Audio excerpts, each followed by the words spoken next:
In this video, we're going to look at ScannerPro, which is a scanning app which I use to digitize my music library, all within the bounds of fair use and copyright. I like to use my phone because the camera on my phone is better than the camera on my iPad for this. So we open it up here, and we're going to look at a couple of settings that I think are important. First of all, you can make sure that you have it connected to your favorite cloud-based storage. In the settings, I would recommend that you compress your documents, have the stabilization, and have both of those turned on. Workflows are multi-step uploading things that can be done now with one button, and we can look at that later. So we're going to scan here. The first thing I want to talk about is up on the very top. You'll see that I have black and white selected because that's the kind of scan that I want here. I don't want a color or a grayscale scan. I've slowed the video down so that I can give you some instruction. I also have it set on auto, and you'll see that it highlights the page in blue. I'm not doing any of that. It's recognizing the page itself. I find that it's helpful if you have it on the page sitting on a darker background. It's easier for it to find the edges. And in real time, this happens in a matter of seconds. And it sees it, takes a picture of it, sets its own boundaries, uses Flash if it needs to, and creates the PDF.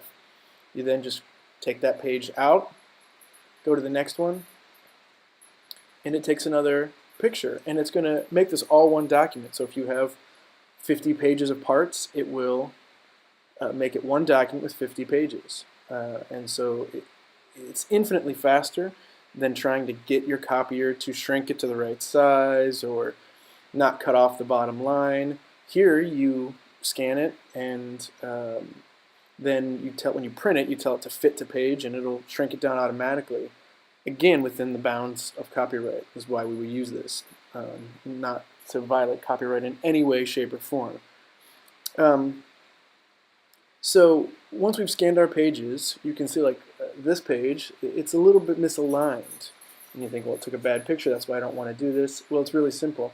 We'll hit the edit button and go to the crop tool in this case, and you just adjust that bottom left-hand corner so that it's straight, and hit save, and you go back, and now you have a nice straight picture. You could rotate a page if something gets messed up. You can adjust color if you need to. Let's say you have a really bad picture. You can go in, delete it, and it will say, do you want to replace it? And you don't have to worry about getting things out of order. You just replace it, the one that you already took. If you need to add, if you get interrupted and you can't finish, you can add some more to the end. When you get all done, you name the file, and then save it. And you can, like I mentioned before, we'll do another video where you can use what they call a workflow, where you just say, this is for my concert band, and you hit the concert band workflow, and it puts it into a special folder. Or you say this is for pit orchestra, and it goes to a special place for that. They're there, ready to go. The quality when you print them out is amazing, just as good as if you used a flatbed scanner, maybe even better. And I find that it's faster. I'm not lifting and closing that lid. I'm not bothering the other teachers who are waiting to make 5 copies while I'm scanning 40 parts. It's a wonderful app, and I use it daily.